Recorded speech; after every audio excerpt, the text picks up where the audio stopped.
Assalamualaikum warahmatullahi wabarakatuh. Waalaikumsalam warahmatullahi wabarakatuh. Salatu wassalamu ala asrafil anbiya'i wal mursalin Sayyidina Muhammadin wa ala alihi wa sahbihi ajma'in. Ashhadu an la ilaha illallah wahdahu la syarika lah wa asyhadu anna Muhammadan abduhu wa rasuluh. Subhanallah walhamdulillah wa la ilaha illallah wallahu akbar. La hawla wa la quwwata illa billahil aliyyil azim. Rabbi israh li sadri wa yassir li amri wahlul 'uqdatam min lisani yafqahu qawli. Rabbana zidna ilma warzuqna fahma. Sadaqallahul azim. Yang saya hormati para sesepuh kampung, para alim ulama, para kiai, para ustadz, para haji dan hajjah. Juga saya hormati Ketua Lingkungan, Ketua RT Desa Pegelaran 2. Juga saya hormati Ketua Korwil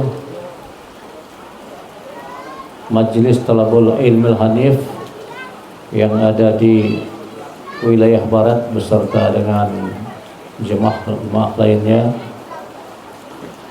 Juga saya hormati Ketua Yayasan Al-Hanif Lampung, Ketua MTI Al-Hanif Lampung, juga Ketua Satgas Buluh Rindu Al-Hanif Lampung.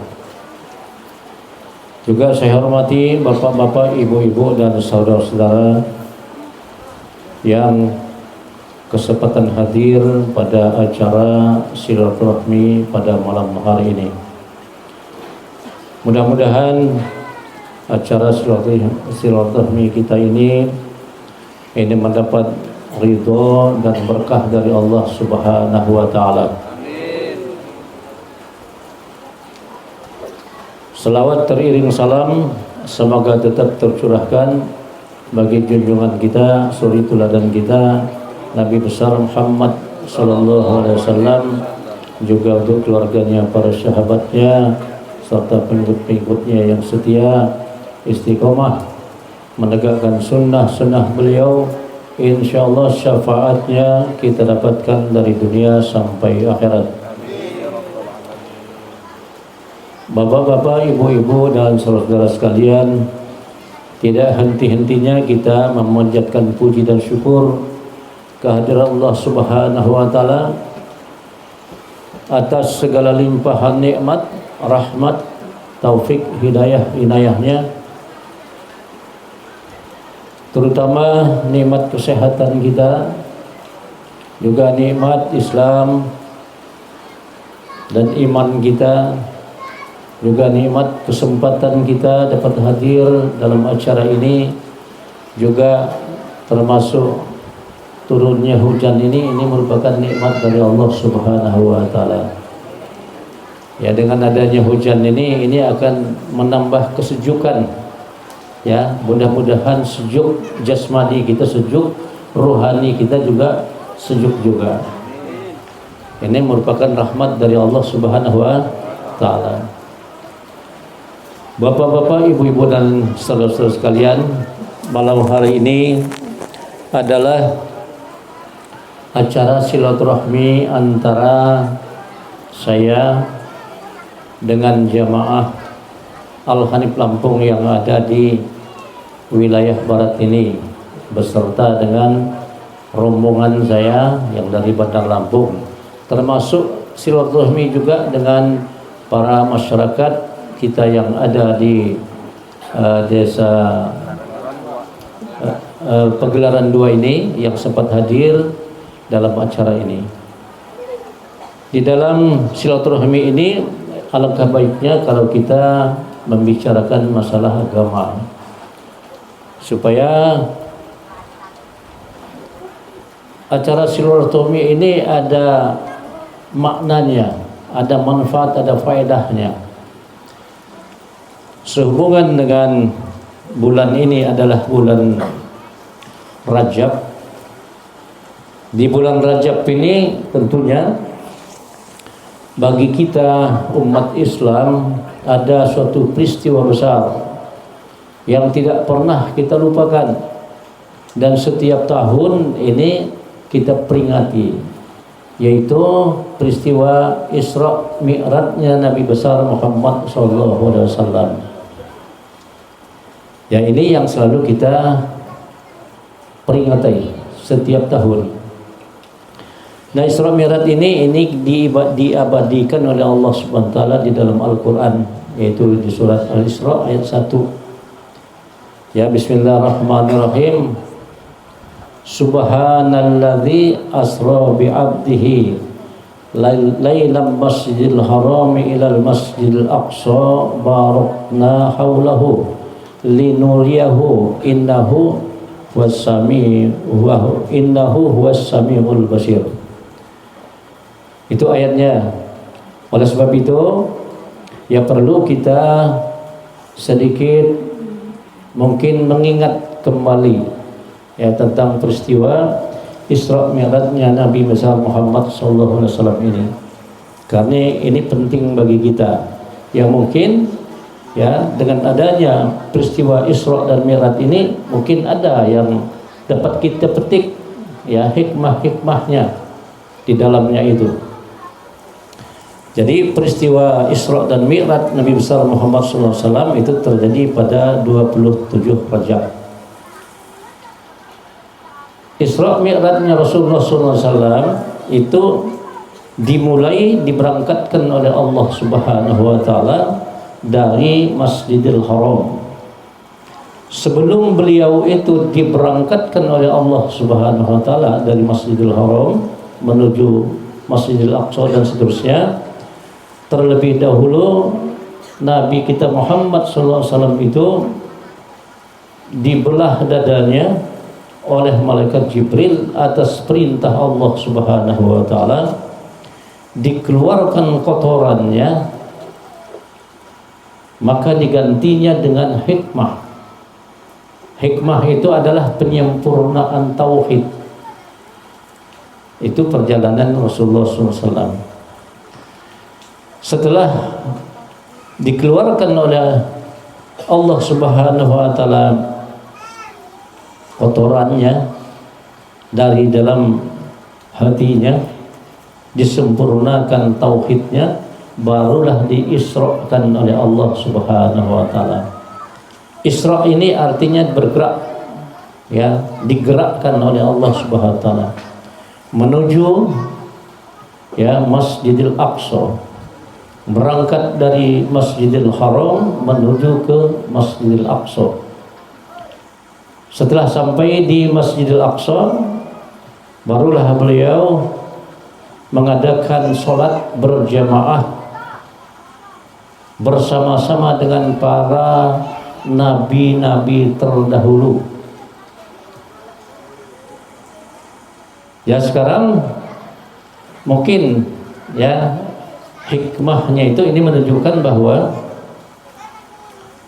para nabi terdahulu itu berarti dia tidak mati, ya. Nah, buktinya para nabi terdahulu itu bisa sholat berjamaah bersama dengan Nabi Muhammad SAW di Masjidil Aqsa, ya. Nah, ini juga adanya di dalam Al-Quran, ya.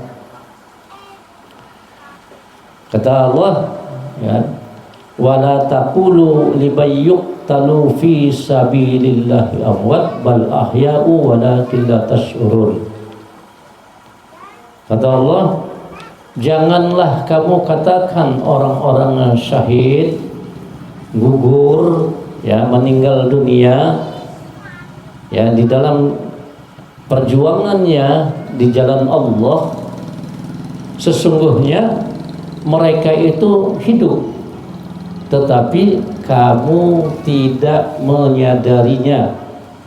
Jadi jelas ya melalui ayat Al-Quran bahwa para syahid itu, ya itu dia tidak mati, tapi dia tetap hidup. Ya, tapi kita sebagian banyak orang Islam itu tidak menyadarinya. Nah, setelah beliau sholat berjamaah bersama dengan para nabi terdahulu, barulah beliau di-mi'rajkan. Nah, apa artinya mi'raj? Mi'raj itu artinya naik. Ya, naik menempuh 7 lapis langit. Ya, naik menempuh 7 lapis langit sampai ke Sidratul Muntaha. Ya, nah lapisan-lapisan langit yang kabir ini, yang besar ini, ya kalau kita tidak mengalaminya sendiri, mana kita tahu. Ya, nah, tetapi mungkin ada hikmah di balik itu yang perlu juga kita tahu. Nah, setelah menempuh 7 lapis langit sampai di Sidratul Muntaha. Nah, apa itu Sidratul Muntaha? Sidratul Muntaha itu maksudnya adalah sidrat itu kesadaran, muntaha itu yang tertinggi. Jadi sampai di kesadaran yang tertinggi. Apa maksudnya kesadaran tertinggi itu? Seumpama begini, umpamanya kita berangkat menuju kepada seseorang, ya akan menemui seseorang. Ya, kalau Rasul tadi kan akan menemui Tuhan kan. Jadi saya umpamakan, ya. Jadi keberangkatan Rasulullah SAW itu tujuannya adalah ya untuk menjumpai Allah Subhanahu wa taala. Ya, jadi saya ambil suatu perumpamaan, andaikan kita yang berangkat, kita dari satu tempat, tujuan kita untuk menemui seseorang. Nah, setelah kita berjumpa, barulah kita sadar, oh ini rupanya. Itu yang dikatakan Sidratul Muntaha, kesadaran yang tertinggi.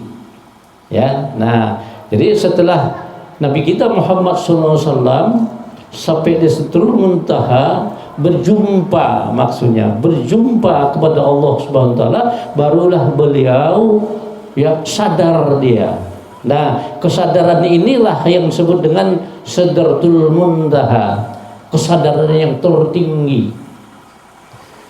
Setelah itu barulah sampai kepada Ghob namanya. Ghob ini adalah maksudnya alam ghaibul ghaib, gaib dan maha gaib maksudnya. Ya, yang dikatakan Ghob itu. Nah, setelah beliau berjumpa kepada Allah Subhanahu wa taala, maka beliau mendapatkan perintah dari Allah Subhanahu wa taala. Ya, yaitu perintah melaksanakan sholat. Ya, perintah melaksanakan sholat. Nah, yang beliau terima itu bukan terus seperti sholat yang kita laksanakan pada saat kita sholat sekarang ini, bukan seperti itu yang diterima oleh Nabi kita Muhammad SAW. Yang diterima itu hanya kalimat alhamdulillah, itu saja yang diterimanya. Ya, nah setelah beliau turun ke muka bumi ini, baru dah ada petunjuk-petunjuk lain dari Allah Subhanahu wa taala tentang bagaimana cara melaksanakan sholat menurut syar'i, menurut syariat. Ya, nah itu singkatnya ya perjalanan Isra dan Mi'rajnya Nabi kita Nabi Muhammad sallallahu alaihi wasallam. Nah, sekarang dari Isra dan Mi'rajnya Rasulullah SAW ini tentu ada hikmah-hikmah yang patut kita ambil. Ya. Nah, jadi sebelum Nabi kita Muhammad SAW itu diisrakan, berarti beliau ini adanya namanya di alam manusia, di alamnya kemanusiaan. Kalau ilmu pengetahuannya di kita sekarang ini, ilmunya itu berkisar di ilmu fikih. Kalau ilmunya di kita sekarang ini, ya. Nah, begitu dia Isra, Isra ini pengetahuannya, karena beliau Isra itu kan dibelah dadanya, dibersihkan kotorannya, dikeluarkan kotorannya, diisi, diganti oleh Allah SWT dengan hikmah. Hikmah ini adalah penyempurnaan tauhid, ya, penyempurnaan tauhid. Nah, di kita sekarang ini hikmah yang harus dapat kita ambil, kita petik dari hikmah itu, kita, ya, kalau supaya kita Isra, ya, dari ilmu pengetahuan fikih yang selama ini mungkin kita sudah tahu, yang dikatakan syara itu, kalau kita mau Isra, kita harus belajar berarti. Ya, apa pelajarannya Isra supaya kita bisa Isra? Ya, Isra ini beralih, ya, bergerak maksudnya. Supaya kita bisa bergerak, ya, bukan hanya diam di ilmu fikih, maka kita harus belajar namanya ilmu tauhid. Nah, ilmu tauhid inilah alat kita untuk membersihkan jiwa kita. Ini kalau kita ini, kalau Rasul kan dia terima beres.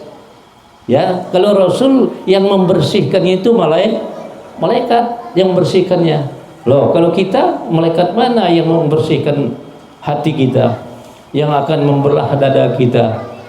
Ya, selain daripada kita usaha sendiri dengan ilmu pengetahuan yang sudah diturunkan oleh Allah Subhanahu wa Ta'ala.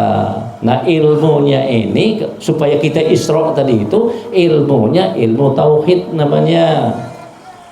Ya, itu ilmunya. Maka kita harus belajar ilmu tauhid kalau kita mau Isra. Ya. Mau bergeser maksudnya. Ya, dari fikih mau bergeser ke tauhid.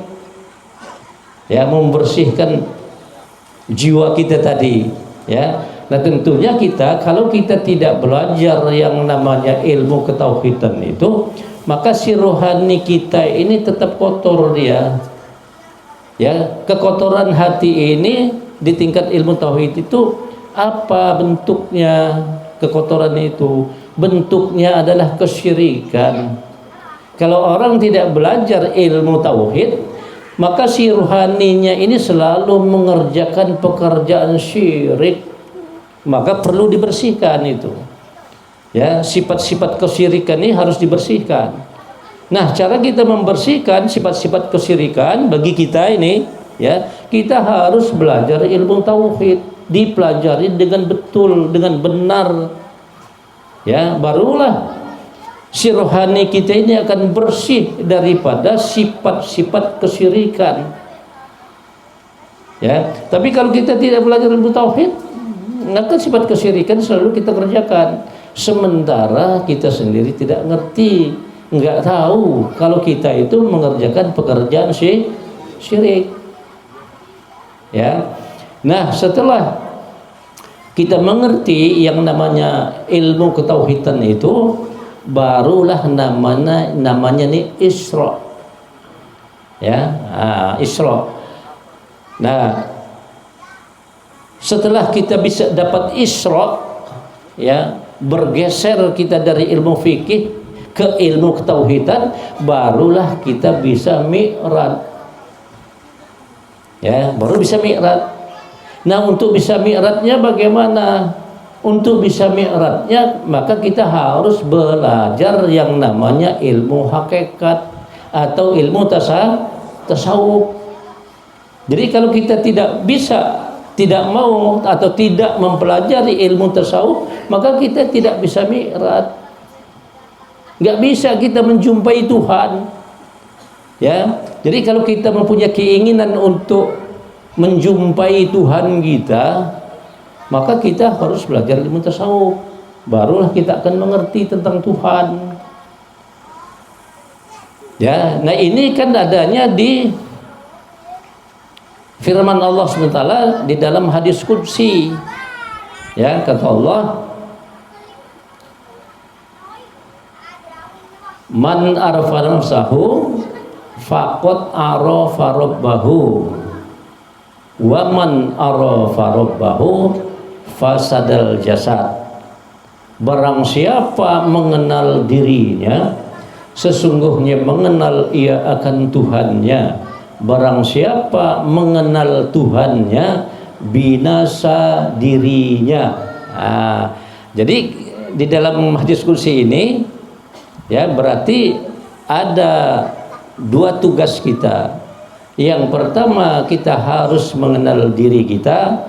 Yang kedua, harus mengenal Tuhan. Ya, nah, untuk mengenal diri tadi inilah pelajarannya adalah ilmu ketauhidan tadi. Tapi kalau untuk mengenal Tuhan, nah, mengenal Tuhan ini yang dikatakan sidratul muntaha tadi itu. Ya, berjumpa kepada Allah. Kalau kita sudah jumpa kepada Allah Subhanahu wa taala, maka berarti kita sudah berada di sidratul muntaha. Ya. Di hadis kursi ini tadi dijelaskan, barang siapa mengenal Tuhannya, binasa dirinya. Nah, tatkala binasa diri kita, berarti kita berada di namanya ghaib. Ya, di tempat yang gaib dan maha gaib. Artinya itu. Nah, jadi untuk supaya kita bisa yang namanya mi'raj. Nah, mi'raj ini kan berarti menempuh 7 lapis langit. Nah, itu perjalanannya Rasul, ya. Nah, kita kalau ingin tahu dengan 7 lapis langit itu memang harus belajar ilmu tasawuf. Kalau kita tidak belajar ilmu tasawuf, maka kita tidak akan tahu yang namanya 7 lapis langit. Ya, yang dimaksud 7 lapis langit itu. Ya, nah kenapa? Karena yang dimaksud dengan 7 lapis langit, 7 lapis langit ada di alam kabir. Kalau kita tidak dimi'ratkan oleh Allah Subhanahu wa taala, maka kita tidak akan tahu, kecuali kita dimi'ratkan oleh Allah Subhanahu wa taala. Ya, tapi kalau 7 lapis langit di alam kecil, di alam kita, di alam diri kita ini bisa kita ketahui, ya, dengan melalui belajar ilmu tasawuf tadi. Kalau kita belajar ilmu tasawuf itu, insya Allah kita akan tahu, ya, 7 lapis langit yang ada di diri kita. Ya, insya Allah akan tahu kalau kita belajar ilmu tasawuf. Tapi kalau kita nggak belajar ilmu tasawuf, maka yang kita dimaksud dengan 7 lapis langit itu tadi hanya sekedar alam khayal namanya, alam khayalan kita, tapi kita tidak mengerti, ya. Nah, jadi perjalanan Rasulullah SAW, ya, itu akan sebagai contoh, ya, sebagai contoh. Dan perjalanan Nabi kita Muhammad SAW ini memang harus kita ikuti, karena ini merupakan satu pelajaran, harus kita ikuti. Kalau tidak kita ikuti, maka kita tidak akan bisa berjumpa kepada Allah Subhanahu wa taala. Sebab peristiwa Isra Mi'raj yang Nabi Muhammad SAW, ya, bisa berjumpa dia kepada Allah Subhanahu wa taala tatkala dia di Isra dan Mi'rajkan oleh Allah Subhanahu wa taala. Nah, sekarang kita, ya, kita tidaklah mungkin akan sama dengan perjalanan Rasulullah SAW tentang mengenal Tuhan. Kalau Rasul kan karena memang Tuhan yang berkehendak diperjalankan. Tapi kalau kita, ya, karena kita ini namanya sudah umatnya Nabi Muhammad SAW. Tetapi dengan keadilannya Allah Subhanahu wa taala, kita juga dirahmati oleh Allah Subhanahu wa taala yang namanya ilmu pengetahuan. Ya, untuk segenap manusia. Ya, sudah diberikan petunjuk oleh Allah Subhanahu wa taala. Sebagaimana firman Allah Subhanahu wa taala di dalam Al-Qur'an, Bismillahirrahmanirrahim. Ya ayyuhalladzina amanu dkhulu fis silmi kaffah wala tattabi'u khutuwatis syaitan innahu lakum aduwwum mubin. Itu petunjuk dari Allah Subhanahu wa taala untuk kita. Ya. Nah, kita disuruh oleh Allah Subhanahu wa taala selaku orang-orang yang beriman kepada Allah Subhanahu wa taala supaya kita mengenal Islam itu secara keseluruhannya. Ya, jadi mengenal Islam itu enggak boleh separuh-separuh. Enggak boleh umpamanya mengenal fikihnya aja. Itu enggak boleh. Ya. Kenapa enggak boleh? Karena tidak sempurna nanti pengenalan kita terhadap Islam. Maka kewajiban kita kenal ilmu tauhidnya, kita kenali ilmu fikihnya, kita kenali juga ilmu tauhidnya, kita kenali juga yang namanya ilmu tasawufnya. Nah, tujuannya ini, ketiga tingkat ilmu ini kita tuntut supaya kita bisa ma'rifat namanya, supaya kita bisa kenal kepada Allah Subhanahu wa taala. Nah, begitu juga perjalanan Rasul tadi. Awalnya beliau kan di alam kemanusiaan, alamnya manusia. Ya, nah, alam manusia inilah ya ilmu fikih namanya, alamnya jasad. Sudah itu Isra, ya, Isra itu sudah alamnya ruhani. Ya, sudah alamnya ruhani kita. Pelajarannya apa? Pelajarannya itulah ilmu tauhid. Bagi kita, kalau Rasul tauhidnya itu Allah yang menyempurnakannya. Bukan terus Rasul kita belajar. Ya, seperti kita tidak. Ya, karena belum ada manusia lainnya. Ya, yang disempurnakan oleh Allah Subhanahu wa taala tauhidnya kecuali beliau. Sedangkan rasul-rasul terdahulu itu sudah berapa ratus tahun wafatnya. Ya, jaraknya dengan Nabi kita Muhammad sallallahu alaihi wasallam 600 tahunan jaraknya dengan Nabi Isa alaihi salam. Ya, tentulah ketauhidannya ini ya sudah ketauhidannya Nabi Isa alaihi salam itu yang enggak nyampe dengan Nabi Muhammad sallallahu alaihi wasallam. Nah, oleh sebab itulah maka ketauhidannya Nabi Muhammad sallallahu alaihi wasallam ini disempurnakan oleh Allah Subhanahu wa taala. Itu kalau Rasul. Ya. Nah, kalau kita ya enggak mungkin terus diturunkan Allah malaikat membelah dada kita, menyempurnakan tauhid kita. Tapi dengan ya rahmat Allah Subhanahu wa taala, maka Allah turunkan yang namanya ilmu pengetahuan ya bagi kita umatnya Nabi Muhammad sallallahu alaihi wasallam, yaitu namanya ilmu ketauhidan. Nah, ilmu tauhid inilah sebagai sarana kita untuk menyempurnakan keimanan kita kepada Allah Subhanahu wa taala. Ilmu tauhid itu. Ya, jadi materinya ilmu tauhid itu yaitu kita mempelajari tentang sifat-sifatnya Allah Subhanahu wa taala yang wajib hukumnya kita pelajari, wajib kita ketahui. Sifat-sifatnya Allah Subhanahu wa taala itu. Nah, inilah jalan kita untuk menyempurnakan tauhid kita kepada Allah Subhanahu wa taala. Jadi kalau kita tidak belajar ilmu tauhid, maka keimanan kita kepada Allah Subhanahu wa taala tidak akan sempurna. Ya, nah ini jenjangnya, ya, jenjang yang namanya ilmu Islam yang kafah tadi itu. Yang pertama kita harus belajar ilmu fikih, yang kedua kita harus belajar ilmu ketauhidan. Ya, nah yang ketiga kita harus belajar namanya ilmu tasawuf. Kalau Rasul tadi itu dia mengenal Allah itu karena diperjalankan oleh Allah Subhanahu wa taala sehingga dia betul-betul jumpa kepada Allah Subhanahu wa taala. Nah, sekarang kita ya kita apakah ya terus mau menjumpai Tuhan terus menunggu diperjalankan Allah? ya seperti Rasul. Ya rasanya mustahil. Oleh sebab itu kita Allah ya turunkan yang namanya pelajarannya, itulah pelajaran ilmu tasawuf namanya. Nah, pelajaran ilmu tasawuf itulah yang akan membimbing kita untuk sampai kepada Allah Subhanahu wa taala, ilmu tasawuf itu. Ya, nah setelah kita belajar ilmu tasawuf nanti barulah kita akan jumpa kepada Allah. Nah, jumpa kepada Allah ini bahasa kitanya ma'rifat kepada Allah Subhanahu wa taala. Tatkala kita ma'rifat kepada Allah Subhanahu wa taala, artinya tahu dengan Tuhan maksudnya. Ma'rifat itu tahu dengan Tuhan.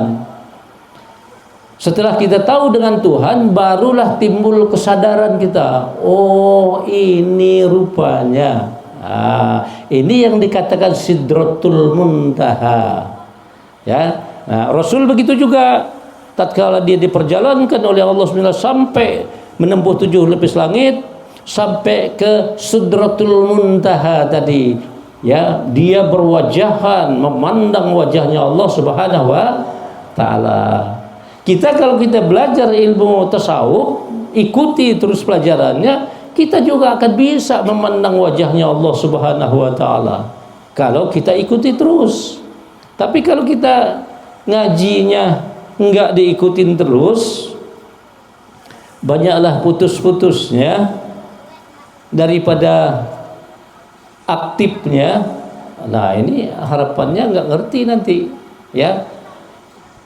Mungkin ada pertanyaan di hati kita masing-masing, apa iya wajahnya Tuhan bisa kita pandang? Nah, kan gitu. Mungkin ada pertanyaan itu. Ya bisa dipandang wajahnya Allah Subhanahu wa taala. Karena Allah Subhanahu wa taala yang berfirman, kata Allah, ya, walillahi masyriqu wal maghribu aina ma tuwallu fathumma wajhullah innallaha wasi'un alim.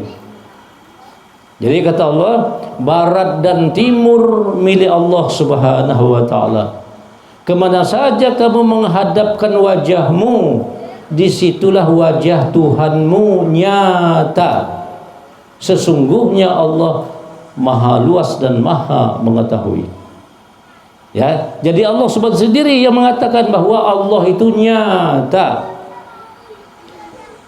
Ya, jadi kalau kita belum mengenal yang namanya Allah, wajah Allah itu belum kita kenal, maka kita selalu menghayal-hayalkan tentang wajahnya Tuhan.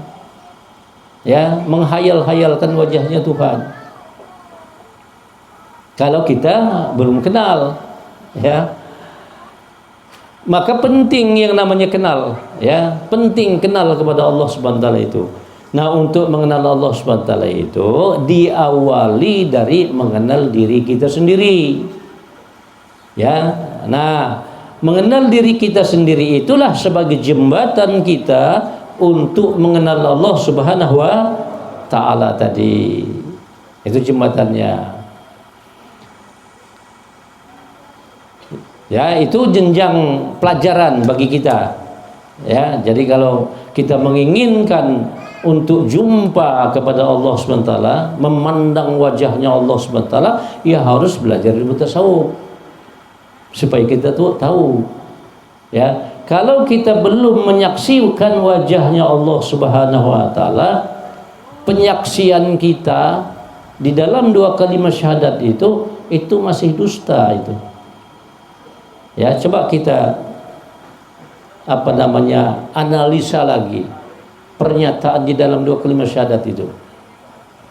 Ya, di dalam 2 kalimat syahadat itu dijelaskan, ya kita baca setiap hari itu, asyhadu alla ilaha illallah wa asyhadu anna Muhammad Rasulullah, yang artinya saya bersaksi tidak ada Tuhan lain selain daripada Allah, dan saya bersaksi sesungguhnya Nabi Muhammad itu utusan Allah. Itu kan ucapan kita. Sekarang kita tanyakan, ya, pernahkah kita menyaksikan wajahnya Tuhan? Ya, pertanyaan ini jangan ditanyakan dengan orang lain. Tapi tanyakan dengan diri kita sendiri, pernahkah kita memandang wajahnya Allah atau melihat wajahnya Allah, menyaksikan wajahnya Allah? Kalau belum pernah, berarti pernyataan syahadat tauhid kita itu palsu, itu pembohong dia itu. Mengatakan saya menyaksikan Tuhan, saya bersaksi tidak ada Tuhan lain selain daripada Allah. Kapan memangnya dia menyaksikan Tuhan? Ya, saya tegaskan, ya, kalau dia tidak belajar yang namanya ilmu tasawuf secara tuntas, maka dia tidak bisa akan memandang wajahnya Allah kalau tidak dipelajari dengan tuntas. Kecuali dipelajari dengan tuntas, barulah dia namanya ma'rifat, tahu dengan Tuhan. Ya, tahu dengan Tuhan. Begitu juga tentang penyaksian terhadap Rasul. Ya, pernahkah kita menyaksikan Rasul? Ya, secara syar'inya, secara syariatnya nggak mungkin kita bisa menyaksikan Rasul, karena Rasul kita secara manusianya tidak hidup sejaman dengan kita. Ya, secara manusianya. Tetapi yang wajib kita ketahui ini adalah hakikat daripada kerasulan itu. Ini yang harus kita ketahui. Kalau kita sudah mengerti tentang hakikat kerasulan, ya, barulah penyaksian tentang Rasul itu tadi tidak palsu, disaksikan betul. Inilah sesungguhnya utusan Allah Subhanahu wa taala itu. Ya. Nah, jadi pengetahuan kita tentang Rasul ini jangan sebatas ya Nabi Muhammad SAW yang wafat di Madinah dan dikebumikan jasadnya di Masjid Nabawi. Jangan sebatas itu pengetahuan kita tentang kerasulan. Ya, tentunya harus kita tahu tentang hakikat daripada kerasulan itu. Kalau kita tahu, mengerti tentang hakikat kerasulan itu, barulah syahadatnya ini tidak palsu dia. Ya, disaksikan betul, oh ini yang namanya Rasul itu. Nah, itu yang dikatakan kesadaran yang tertinggi itu, Sidratul Muntaha itu. Ya, oh ini yang Tuhan itu. Nah, itu yang dikatakan Sidratul Muntaha itu. Ya, jadi kalau kita tidak tuntas yang namanya belajar ya ilmu tasawuf, ya, maka kita tidak akan mengerti, tidak akan faham ya tentang makna syahadat itu, baik pun syahadat tauhid maupun syahadat Rasul. Inilah perlunya kita belajar yang namanya ilmu tasawuf. Ya, nah insyaallah dengan kita belajar ilmu fikih, kita belajar ilmu ketauhidan, kita belajar yang namanya ilmu tasawuf, insyaallah kita akan ma'rifat kepada Allah Subhanahu wa, kenal kepada Allah. Nah, kenal kepada Allah ini yang dikatakan Sidratul Muntaha tadi itu. Kenal kepada Allah. Ya, yang dikatakan Sidratul Muntaha. Nah, kalau kita sudah kenal kepada Allah, ya, maka kita bisa langsung ke namanya ghaibul ghaib. Ghaib. Disitulah kita baru menyadari, ya, baru faham tentang apa yang dimaksud di dalam hadisnya Rasulullah SAW. Ini hadis qudsi, ya, artinya firmannya Allah Subhanahu wa taala, man arafa nafsahu faqad arafa rabbahu wa man arafa rabbahu fasadal jasad. Barang siapa mengenal dirinya, nah ini wilayah ini, wilayah tauhid ini, pengenalan diri ini, maka sesungguhnya mengenal akan Tuhannya. Nah, ini wilayahnya ilmu tauhid. Barang siapa mengenal Tuhannya, nah ini tasawuf, ini wilayah ilmu tasawuf.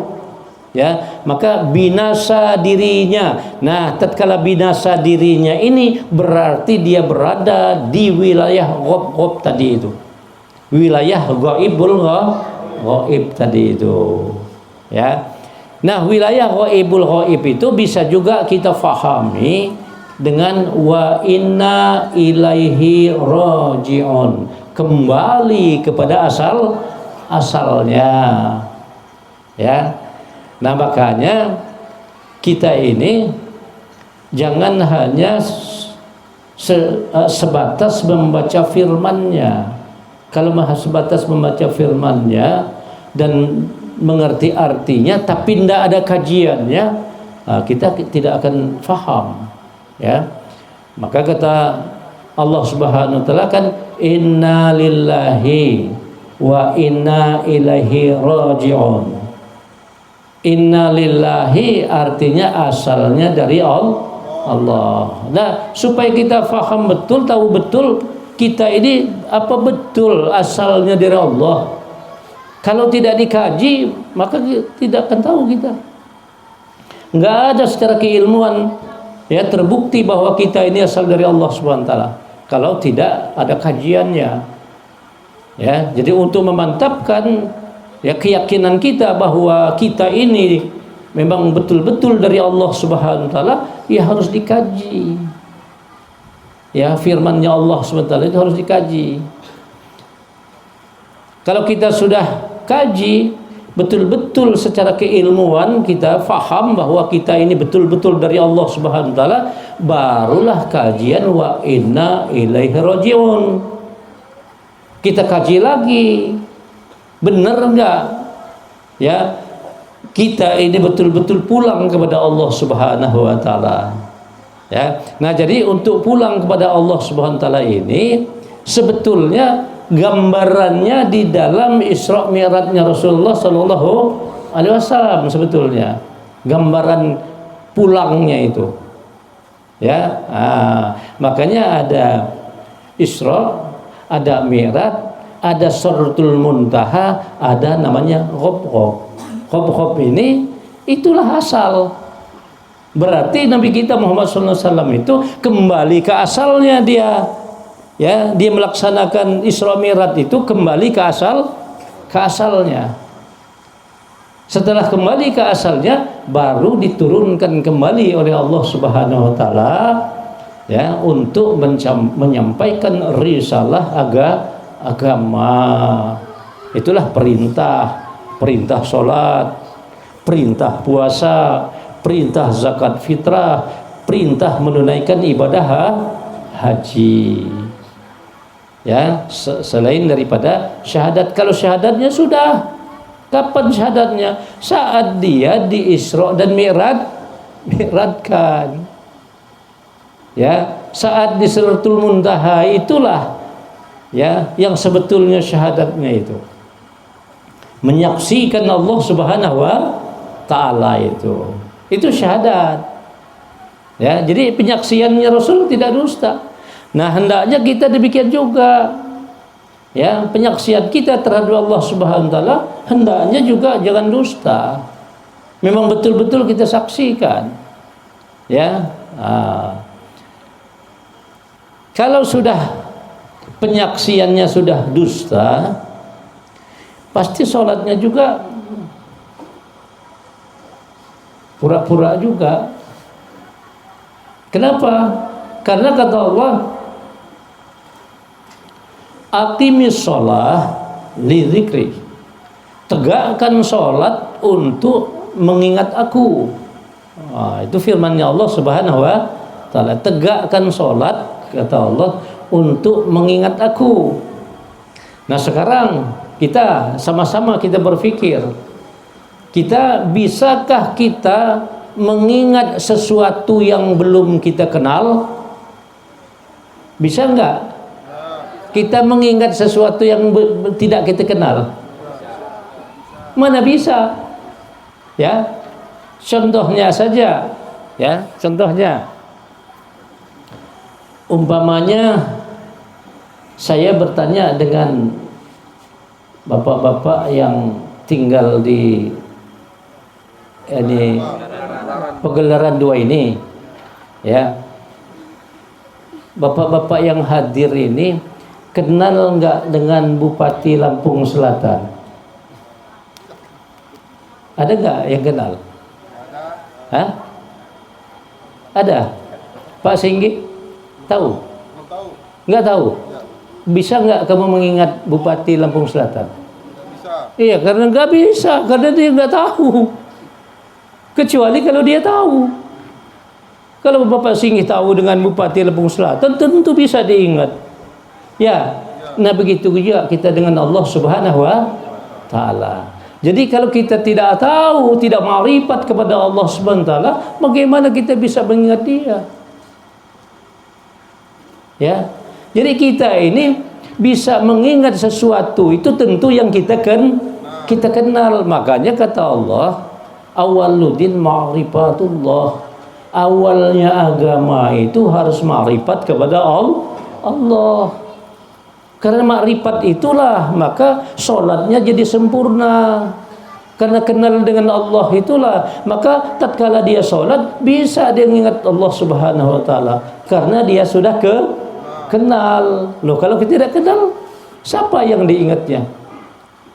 Ya, kalau dia sholat tidak mengingat Allah Subhanahu wa Ta'ala, tentu dia ingat kepada yang lain. Kira-kira benar gak itu? Kalau dia sholat ya tidak ingat kepada Allah, pasti dia ingat kepada yang lain.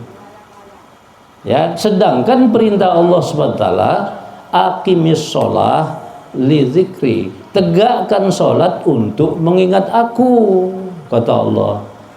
Jadi kalau kita sholat tidak mengingat Allah Subhanahu wa Ta'ala tapi ingat kepada yang lain, sama halnya kita ini menuhankan yang lain selain daripada menuhankan Allah Subhanahu wa Ta'ala. Nah, coba sekarang ini kita introspeksi di diri kita masing-masing. Ya, terutama pada saat kita sholat itu. Benarkah kita mengingat Allah? Itu harus kita tanya. Ya, nanya ini jangan ditanya diri orang, tapi tanya pada dirinya sendiri. Ya, tapi kalau kita sholat tidak mengingat Allah SWT, pasti ingat yang lain. Ya, mungkin saja yang diingat itu orang-orang yang dekat dengan dia. Ya, mungkin dia ingat istrinya, mungkin ingat anaknya, atau mungkin muncul ingatan itu orang-orang yang paling membenci dia, yang memusuhi dia, nongol pada saat dia sholat. Ya, atau mungkin pada saat dia sholat itu angkatkan takbir Allahu Akbar, yang nampak pada ingatan dia itu tulisan alif lam lam ha itu, lafaz Allah itu. Apakah Tuhan kita lafaz Allah itu? Kok kita ingat itu? Kan itu. Ya. Nah, inilah pentingnya kita yang namanya ma'rifat kepada Allah Subhanahu wa Ta'ala tadi. Ya, kalau kita kenal kepada Allah Subhanahu wa Ta'ala, tentu kita dapat mengingat Allah Subhanahu wa Ta'ala. Kalau kita tidak ma'rifat, tidak kenal kepada Allah Subhanahu wa Ta'ala, pasti kita tidak bisa mengingat Allah Subhanahu wa Ta'ala. Sedangkan ya, sholat itu adalah merupakan sarana kita untuk mengingat Allah Subhanahu wa Ta'ala. Ya, nah ini sangat penting. Ya, jadi syahadat dan sholat ini ada kaitannya. Ya, jalan ma'rifatnya adalah syahadat. Ya, untuk sempurnanya sholat itu tatkala syahadatnya sempurna, barulah sholatnya sempurna juga. Ya, maka kata Allah Subhanahu wa Ta'ala, qad aflahal mu'minun alladzina hum fi sholatihim khashi'un. Beruntunglah, kata Allah, bagi orang-orang yang beriman dan orang-orang yang khusyuk di dalam sholatnya. Nah, itu yang beruntung. Ya, dia beriman, imannya syahadat ini, iman ini. Ya, imannya tidak palsu, syahadatnya tidak palsu, dan sholatnya khusyuk. Ini yang beruntung. Tapi kalau imannya tidak sempurna, tauhidnya tidak sempurna, yang mengakibatkan sholatnya lalai. Sholatnya itu lalai. Ya, dilihat oleh manusia dia itu sholat, tetapi kata Allah kamu itu tidak sholat. Kenapa dikatakan tidak sholat? Karena ruhaninya ini ingat kepada yang lain selain daripada ingat kepada Allah. Sedangkan nilai sholat itu kan tatkala kita ingat kepada Allah Subhanahu wa taala. Itulah nilai sholat itu. Itu ini kata khusyuk. Ya, nah seperti kita sekarang ini. Kita ini kan saling berpandangan. Ya, kita salingan berpandangan ini yang namanya khusyuk. Berpandangan. Satu sama lain saling menyaksikan, ini yang namanya khusyuk. Ya, tapi kalau kita tidak khusyuk dengan lawan bicara kita, lalai namanya. Ya, nah, kalau kita sholatnya lalai, di dalam Al-Quran juga sudah dijelaskan, kata Allah, fawailul lil musallin alladzina hum an sholatihim sahun. Neraka wil, kata Allah, bagi orang yang sholat, yaitu bagi orang yang lalai di dalam sholatnya. Nah, jadi kalau kita melihat firman-firmannya Allah Subhanahu wa taala ini, artinya tidak semuanya orang sholat itu mendapat ganjaran kebaikan dari Allah Subhanahu wa taala. Bahkan diancam oleh Allah Subhanahu wa taala akan dimasukkan ke dalam neraka. Tapi ada juga ya orang sholat itu, kata Allah, itu mendapatkan satu keberuntungan. Ya, qad aflahal mu'minun alladzina hum fi sholatihim khushi'un. Beruntunglah, berbahagialah bagi orang yang beriman dan orang-orang yang khusyuk di dalam sholatnya. Itu yang mendapatkan kebahagiaan, yang mendapatkan keberuntungan dari Allah Subhanahu wa taala. Tapi kalau sholatnya lalai tadi itu, bukannya mendapat satu keberuntungan, tetapi mendapat ancaman dari Allah Subhanahu wa taala. Ya. Nah, kenapa diancam seperti itu oleh Allah Subhanahu wa taala? Karena dia itu istilahnya tidak ada akhlak kepada Allah Subhanahu wa taala. Enggak ada akhlaknya kepada Allah. Ya, nah, ibaratnya begini, ya, saya berbicara dengan seseorang. Saya berbicara dengan seseorang ini, tapi pandangan saya ini saya alih ke yang lain, memandang yang lain. Saya tidak memandang kepada lawan bicara saya. Artinya saya ini tidak berakhlak dengan lawan bicara saya ini. Artinya itu. Nah, sekarang kita sholat itu kan sedang berbicara berhadapan kepada Allah Subhanahu wa taala. Tapi pandangan ruhani kita hadapkan di yang lain selain dihadapkan kepada Allah Subhanahu wa taala. Artinya tidak berakhlak dia kepada Allah Subhanahu wa taala. Nah, kenapa kok dia tidak berakhlak kepada Allah Subhanahu wa taala? Karena dia tidak tahu diri namanya.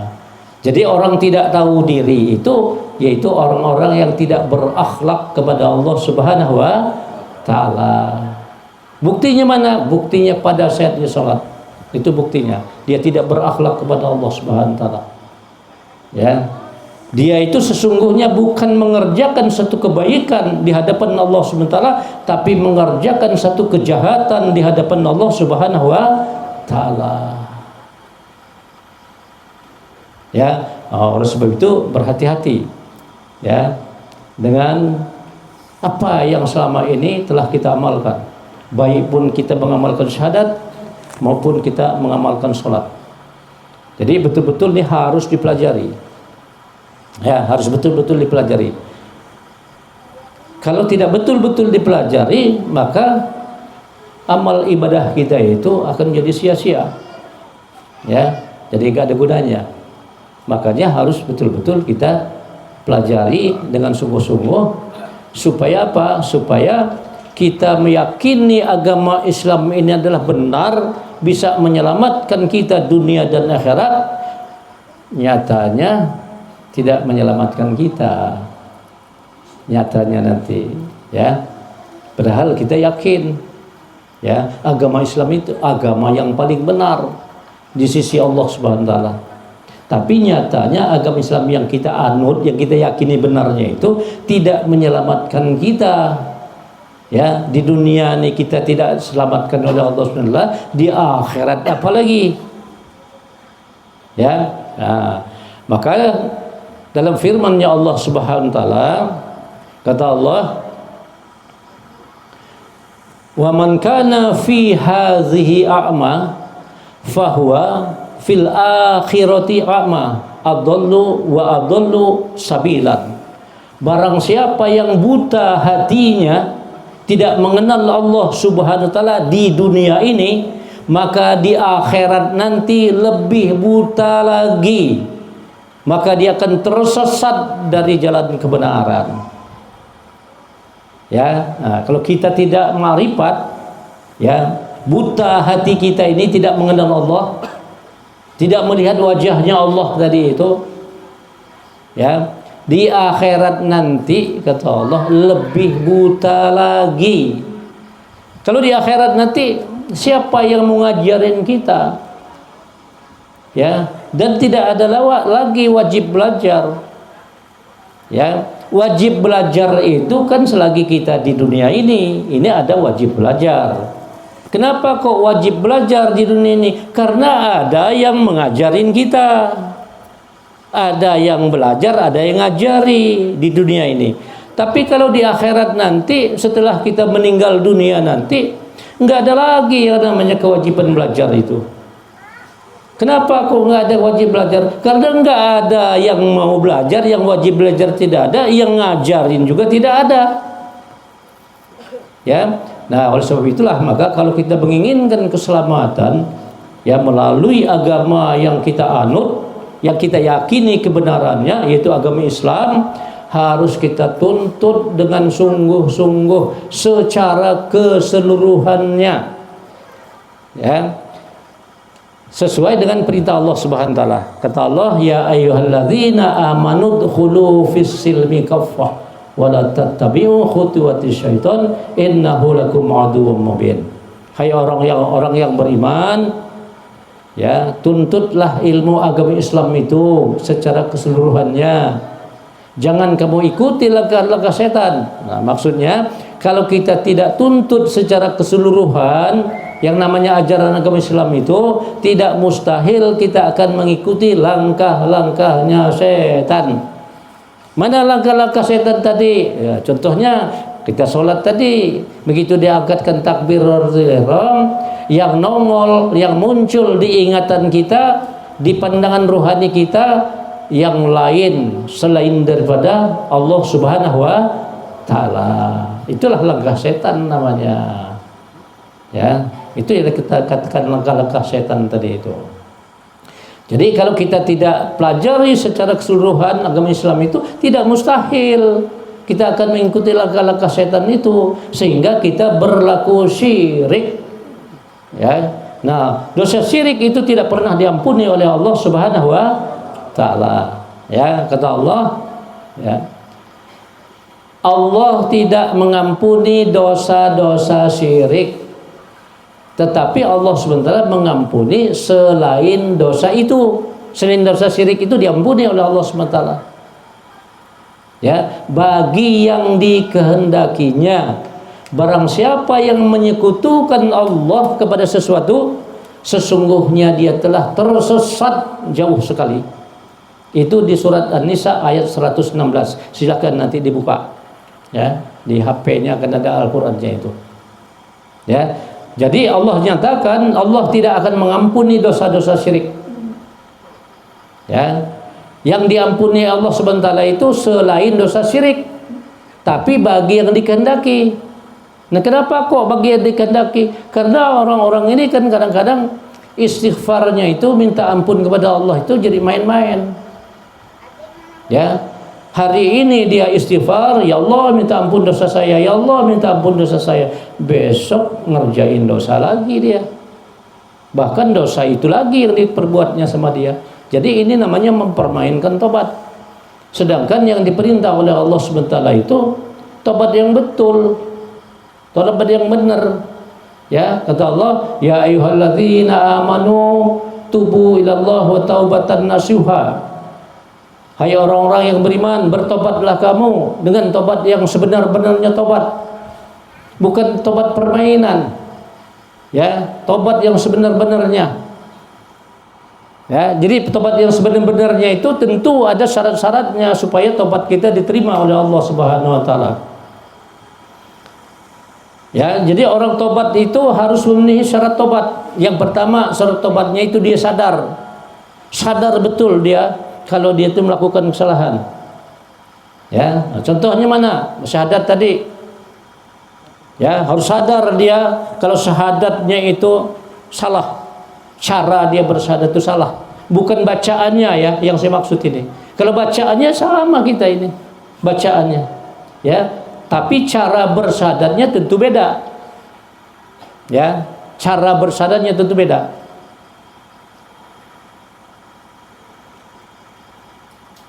Ya, jadi harus sadar kita bahwa oh syahadat saya ini hanya sebatas ini. Ini saya kasih contoh, ya. Kalau syahadatnya orang ahli syariat, dia tidak belajar ilmu tauhid, syahadatnya itu kan dibaca dan terjemahkan aja. Ya, bacaannya ini asyhadu alla ilaha illallah wa asyhadu anna muhammadar rasulullah. Terjemahannya, saya bersaksi sesungguhnya tidak ada Tuhan melainkan Allah, dan saya bersaksi sesungguhnya Nabi Muhammad itu utusan Allah. Sebatas itu saja syahadatnya orang ahli syariat namanya, orang awam. Ya, beda dengan syahadatnya orang ahli tauhid.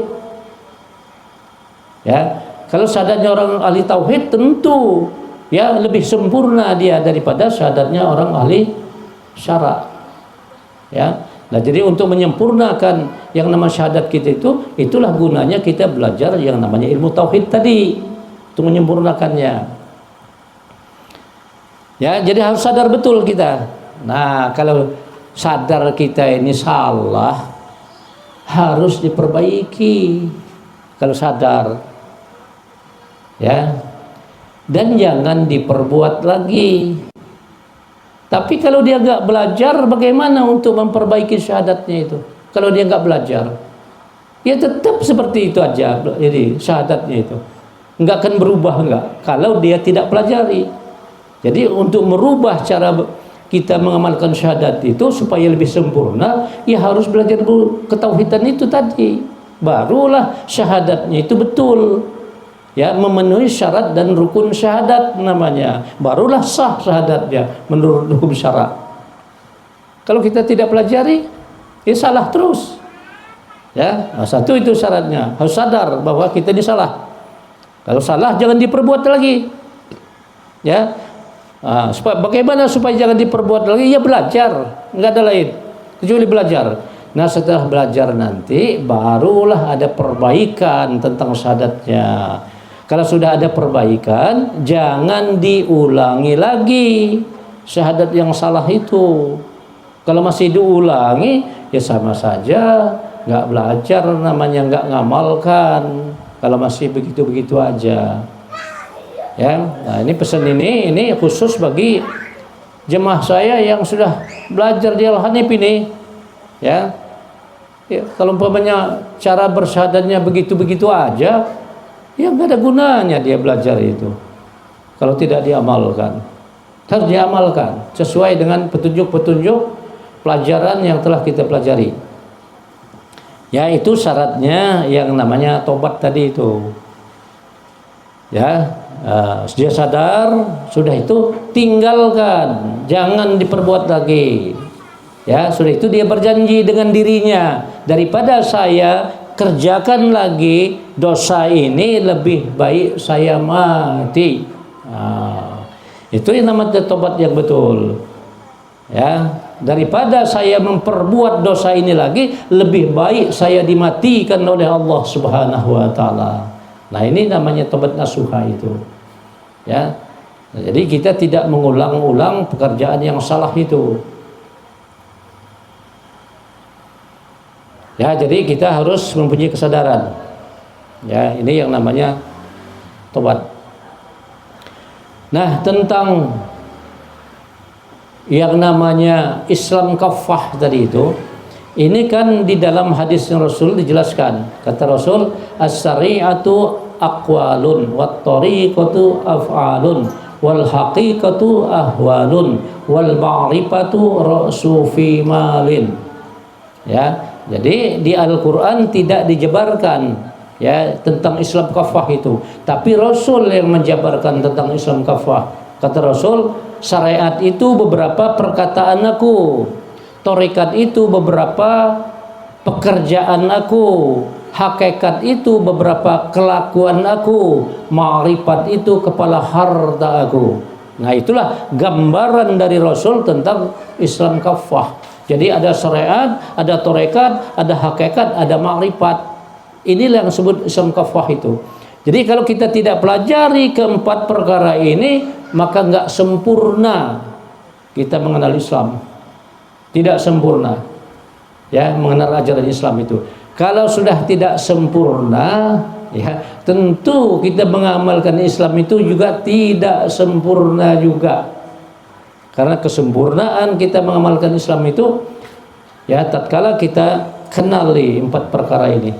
Ya, kenali syariat, kenali tarekat, kenali hakikat, kenali ma'rifat.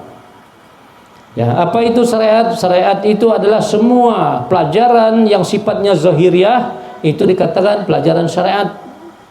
Ya, dari belajar ngaji, belajar sembahyang, ya, mengenal hukum syara, itu namanya pelajaran syariat. Apa saja? Ya, pelajaran agama Islam yang sifatnya zahiriah, itu namanya pelajaran syariat.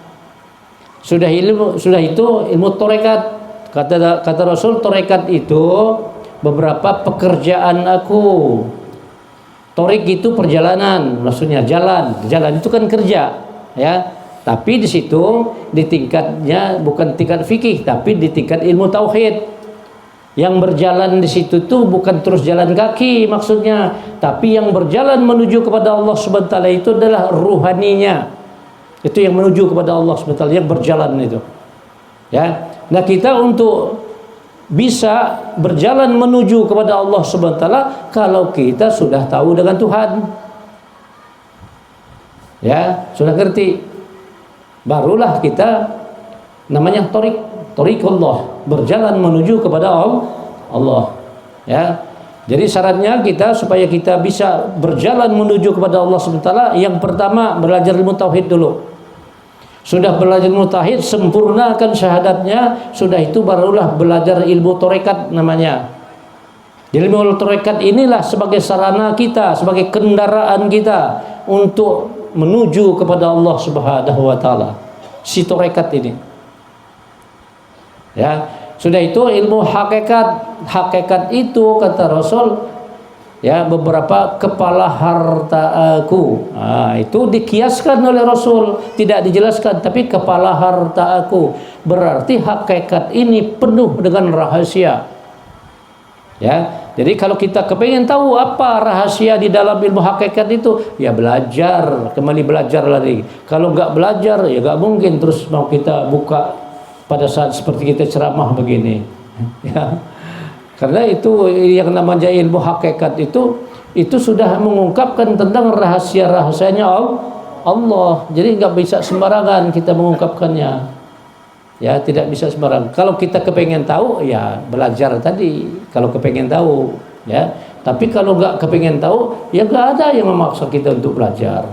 Siapa yang memangnya yang memaksa kita untuk belajar? Tapi resiko kita tidak belajar itu akan menimpa diri kita sendiri. Ya, pasti akan menimpa dirinya sendiri. Risiko dia tidak belajar itu. Nah, kenapa? Karena belajar itu sudah dihukumkan di dalam hukum Islam, di dalam agama kita, hukumnya wajib belajar itu. Ya, talabul ilmi faridatun ala kulli muslim wal muslimat. Kata Rasul, ya, belajar itu wajib hukumnya bagi muslim laki-laki dan perempuan.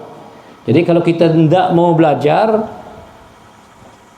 itu berarti kita sudah melakukan satu pelanggaran, ya, meninggalkan sesuatu yang wajib. Padahal itu diwajibkan oleh Allah SWT. Pelanggaran itu namanya. Ya, jadi kalau kita tidak mau belajar berarti kita membiarkan diri kita dalam kebodohan namanya, ketidaktahuan. Kalau kita sudah membiarkan diri kita dalam kebodohan, berarti kita ini jahat dengan diri kita sendiri, artinya itu jahil terhadap dirinya sendiri kalau dia tidak mau belajar, ya, artinya jahil, jahat dengan dirinya sendiri. Nah, sekarang kalau kita dengan diri kita sendiri sudah jahat, apalagi dengan diri orang lain. Bagaimana kita akan membuat diri orang lain baik? Orang dari kita sendiri dengan diri kita sendiri saja jahat. Ya. Nah, ini yang perlu namanya perenungan, perlu kesadaran. Ya. Sebab kita ini kalau yang namanya tahu, semuanya tahu. Wajib belajar tahu, tapi kalau untuk mencapai tingkat kesadaran ini orangnya sedikit sadar dia. Ya, kalau tahu itu ya semuanya kita tahu. Yang namanya belajar itu hukumnya wajib, semuanya tahu. Tapi kalau untuk meningkatkan tingkat kesadaran itu enggak semuanya. Sebab kalau orang itu sudah sadar, ya, atas wajibnya belajar itu dia sadar, pasti dia mau belajar, ya. Tapi kalau dia tidak tingkatkan tahunya itu, ditingkatkan menjadi kesadaran, ya, maka harapan untuk belajar itu sangat kecil, ya, sangat kecil sekali. Ya, itulah yang dikatakan hakikat. Kata Rasul, hakikat itu beberapa kepala harta aku. Nah, jadi tidak jelaskan oleh Rasulullah SAW tentang kepala harta itu, karena itu sifatnya sudah menyangkut kepada rahasia-rahasia ketuhanan. Nah, jadi barang siapa yang ingin tahu tentang kepala harta aku, kata Rasul itu nggak ada lain kecuali belajar. Ya, dengan siapa saja belajarnya, bukan harus kalah Hanif. Tidak, ya, dengan siapa saja yang bisa memberikan kita pengetahuan tentang itu, mana saja, ya. Syukur-syukur kalau memang sekitar kita sini ada yang bisa ngajari, yang nggak usah jauh-jauh ke sana, ke Bandar Lampung, sini aja belajarnya, ya. Nah, tapi wajib kita belajar, sebab kalau kita tidak belajar, justru kebodohan itulah yang akan menyiksa diri kita sendiri, ya. Contohnya nih, ya, sebab orang yang takut itu orang yang tidak bisa, orang yang tidak tahu, ya. Nah, contohnya kalau umpamanya, oh si Pulat, kau sini, naik sini kau di panggung ini, coba kamu ceramah dulu, saya bilang, pasti dia ketakutan. Kenapa kau takut? Karena dia nggak bisa masalahnya. Nah, jadi rasa takut itu karena ketidaktahuan. Tapi kalau kita sudah tahu, nggak ada yang namanya takut. Ya, tidak ada yang namanya takut, tidak ada. Karena sudah tahu masalahnya. Ya, jadi takut itu ada karena ketidaktahuan. Makanya takut itu ada. Kapan hilangnya takut? Setelah dia tahu, baru takut itu hilang. Kalau tahu itu tidak ada di diri dia, maka takut pasti ada pada diri dia. Enggak bisa enggak. Ya, nah baik. Oh, udah lama juga ya. Hah? Setengah 11. Ya. Ya, perasaan saya baru sebentar ini. Ya, makanya saya sengaja. Biasanya saya ini enggak bawa jam. Saya sengaja bawa jam. Takut kelabasan. Ya baik, ya mungkin inilah yang dapat saya sampaikan kepada para jemaah yang hadir pada malam hari ini, termasuk masyarakat yang ada di pagelaran 2 ini. Ya mudah-mudahan apa yang saya bicarakan pada malam hari ini Ya mudah-mudahan ada faedah dan manfaatnya. Ya kalau itu disimak, ya mudah-mudahan ada manfaat. Ya tapi kalau dianggap nggak ada manfaat, ya nggak apa-apa. Ya tidak apa-apa, nggak jadi masalah. Ya mungkin itu saja. Saya mohon maaf, mungkin ada kata-kata yang kurang berkenan. Ya tingkah laku mungkin juga kurang berkenan. Ya saya mohon maaf. Kepada Allah saya menampun. Saya akhiri, wabillahi taufiq wal hidayah. Wassalamualaikum warahmatullahi wabarakatuh.